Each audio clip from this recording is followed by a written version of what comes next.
Hi, it's Ben from My Cycling Coach. I hope you're well and that you're having a great day. Just out on a training ride today, bit of a valley cruise. We've still got amazing conditions out here in Austria, as you can see. A little bit colder today, around 10 degrees, so back in the jacket and hat, but the sun's out and shining, so I'm really not complaining. Anyway, wanted to do a video on the page today as off the back of the video or post I did the other day on hill climbing and the breathing techniques and the cycling posture. I got a few questions on technique for hill climbing as well. And I was speaking to one cyclist in particular, and they were explaining to me how when they're on hill climbs, they'd always feel like they'd really be struggling to turn the pedals, really get caught in a very low cadence, fighting to turn the pedal, turn the cranks. They'd often find that they would then start to use their upper body and the body would start swaying. Knees would maybe be sort of going all over the place a little bit. And they would then, as I say, get stuck into a low gear and maybe then try and start to shift to find the right gear, but then it was too late. They're already on the climb, maybe a steeper section of the climb, and then this would either cause them to, as I say, just be stuck there fighting to complete each turn of the pedal, or this one particular cyclist was saying sometimes they'd even come to a complete halt and have to get off, stop the climb, push up the rest of the climb, or just turn around and go back down the climb. And I just thought I'd do this video today to share with you some of the tips I gave this particular cyclist. Now, in terms of getting stuck in that low cadence and really fighting and grinding it out, and then starting to use the upper body, one thing that what can really help here is trying to keep your upper body as still as possible. Try to just relax the shoulders a little bit.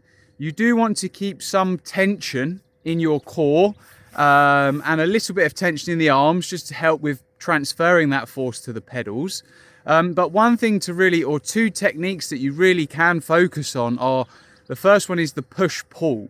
Now, what can often happen is when we really start to use that upper body, this can be then combined with you only focusing on the pushing part of that pedal stroke. So this is where the pedal goes from 12 round to 6 o'clock, so the bottom of the pedal stroke. So when you do start to really maybe swing your shoulders, you'll often find that you're only really also applying force to that downward part of the pedal stroke, and you are not really utilizing the upwards part of the pedal stroke, so where the pedal goes from 6 back round until 12 o'clock. And this is really crucial that you also utilize this, because if you're not, then you are giving up half of your pedal stroke, which is valuable power, and is also going to really help you just keep a bit of a rhythm, keep constant pressure on that crank, rather than fighting and having to maybe use your upper body, rather than using that actual half pedal stroke, and utilizing the muscles also on the back of your legs. So when you do the downwards pedal stroke, you are using your glutes and your quads mainly, but on the upwards pedal stroke, this is where you will recruit your hamstrings.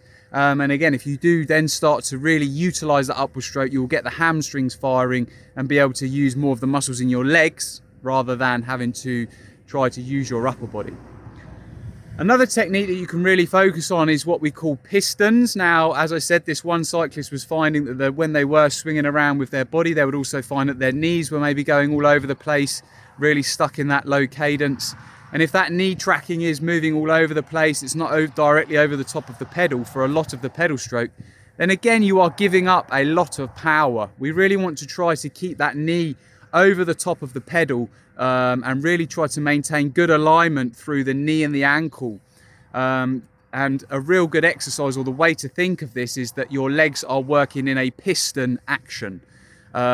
This can also really help with rhythm as well. Maybe now and again you will just look down at your legs, really try to make sure the knees are tracking in a straight line as possible, keeping that knee over the top of the pedal. And again, this is going to help you transfer more force to the pedal, not have to try to maybe rely on the upper body as much.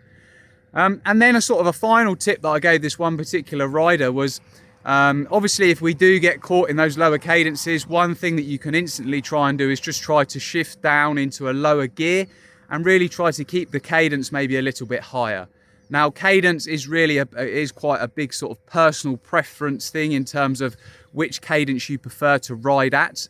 But I find certainly with maybe relatively new cyclists, or maybe cyclists that aren't as experienced of doing climbs, they can often get stuck into those real lower cadences of 50, 60 RPM and caught grinding it out. So if you can try to shift down a little bit and get into a slightly higher cadence, this is going to help again with your pedaling efficiency.